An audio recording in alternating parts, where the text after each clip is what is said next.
राष्ट्रगुरू doctor ज्योती जोशी यांची हजारो विद्यार्थ्यांमधली एक मी विद्यार्थिनी निलिमा.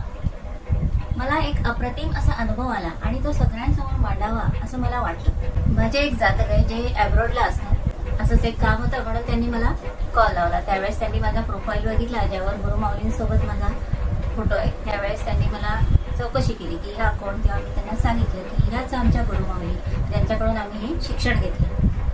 कि आप बहुत ही अच्छी जगह से सीख रहे हो. आपके गुरु का हर एक वीडियो में देखता हूँ. जब भी वो बात करती है तो ऐसा लगता है दिल से बता रही है और उनकी बात दिल को छू जाती है. तो उनकी सलाह अपने आप ही अमल में आ जाती है. खरोखरच आम्ही भाग्यवान आहे की गुरुमाऊली आम्हाला लाभल्या आणि एक दिवस तो येईलच की प्रत्येकाला वाटेल, प्रत्येक ज्योतिषाला वाटेल की आपल्याला ज्योतिषी व्हायचं तर अशा आपल्याला गुरुमाऊली लाभायला हव्या. शुभम होत.